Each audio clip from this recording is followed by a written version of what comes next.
ఎట్టి పరిస్థితుల్లోనూ విజయ్ సంజన మధ్య బంధం తెగిపోయిందని, ఆమె ఇప్పుడు నీ భార్య అని ఆయనకు తెలియడానికి వీల్లేదు. సంజయ్కి నచ్చ చెప్పే బాధ్యత నీదే నీరజ్. నన్ను ఇలాగే నీ గంట నుంచి గట్టెక్కించు.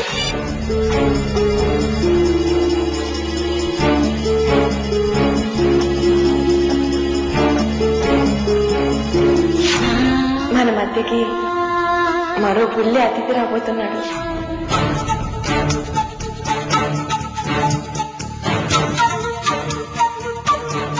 సంజయ్ తల్లి కాబోతుందన్న విషయం ఆయనకు తెలిస్తే ఆయన ఏమనుకుంటారు?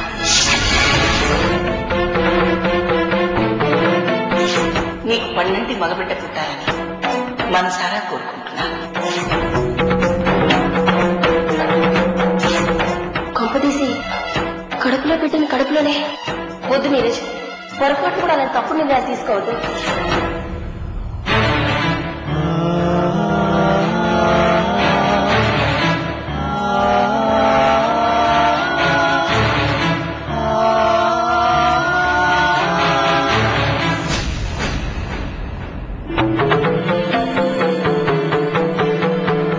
నువ్వు ఇంకా ఇక్కడే ఉన్నావా?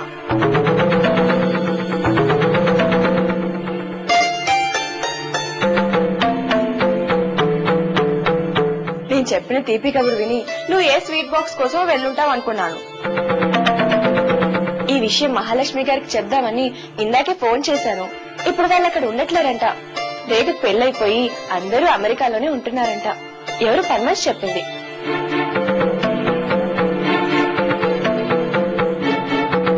ఏమైంది నీరజ్, ఎందుకలా టెన్షన్ పడుతున్నావు?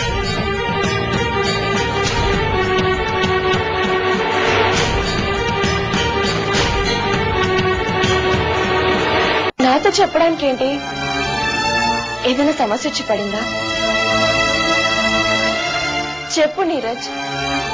ఎంతో సంతోషంగా ఉండాల్సిన ఈ టైంలో నువ్వు ఇలా ఉంటే నాకు ఎంత బాధగా ఉంటుంది. ప్లీజ్ చెప్పవా?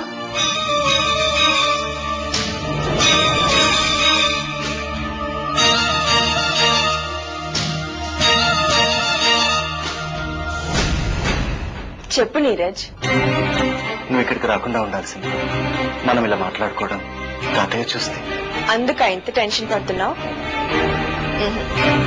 ఇది కాదు, ఇంకా ఏదో ఉంది. తాతయ్య ఇందాకే గుడికి వెళ్ళొస్తానని చెప్పి వెళ్ళడం నేను చూశాను. అది చూసే నేను ఇక్కడికి ధైర్యంగా వచ్చాను. నువ్వు ఇంతగా ఆలోచిస్తుంది దాని గురించి కాదని నాకు తెలుసు. ఇంకేదో పెద్ద సమస్య వచ్చి పడినట్టుంది. అదేంటో ఇప్పుడు నువ్వు నాతో చెప్పి తీరా నీరజ్. సమస్య అంటే ఏమీ లేదు. శివానంద్ తాతయ్య దృష్టిలో నువ్వు ఇంకా విజయ భార్యవే. మన గురించి ఆయనకి ఎంత మాత్రం తెలియదు. ఈ విషయం ఇలాగే మెయింటైన్ చేయాల్సిన అవసరం ఉంది. కానీ అదంత తేలిక అనిపించట్లేదు. ఈ మాట నేను నీకు ఎప్పుడో చెప్పాను. ఒక నిజాన్ని మనం ఎంతకాలం దాచగలం? అబద్ధాలతో ఎదుటి వాళ్ళని ఎంతకాలం నమ్మించగలం? అందుకే ఆయనతో నిజం చెప్పేద్దామన్నాను. నువ్వేమో దానివల్ల ఏదో జరిగిపోతుందని భయపడి వద్దన్నా. ఇప్పుడు నా ప్రాబ్లం అది కాదు సంధ్య. నువ్వు తల్లి కాబోతున్న విషయం తాతయ్యకి తెలిస్తే మనం ఏది దాచాలనుకుంటున్నామో అది కాస్త బయటపడిపోతుంది.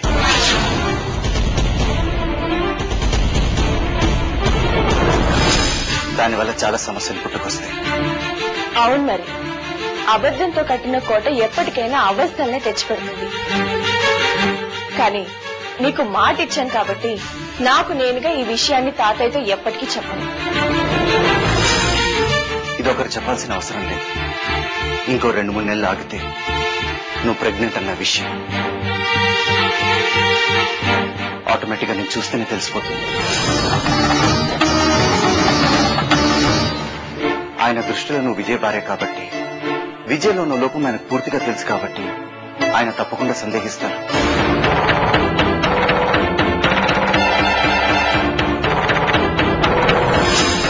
ఆయనకి నీ మీదున్న సదభిప్రాయం పోయి నీ గురించి తప్పుగా ఆలోచించే ప్రమాదం ఉంది.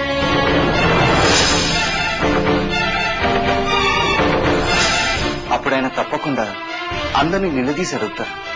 అదే గనక జరిగితే అప్పుడు మనం ఆయనకు నిజాలు చెప్పక తప్పదు. అందుకే అదేదో ఇప్పుడే చెప్పేయమంటున్నాను. అది నువ్వు అనుకున్నంత తేలిక కాదు సంధ్య. మరి దీనికి ఇంకేదైనా పరిష్కారం ఉందా? నిజం చెప్పడం కాకుండా ఇంకేదైనా ఉంటే నువ్వే చెప్పు. ఒకే ఒక పరిష్కారం ఉంది. అది కొంచెం కష్టమైంది కావచ్చు, కానీ అది తప్ప మరో దారి లేదు. ఏంటది? నువ్వు అబార్షన్ చేయించుకో సంధ్య.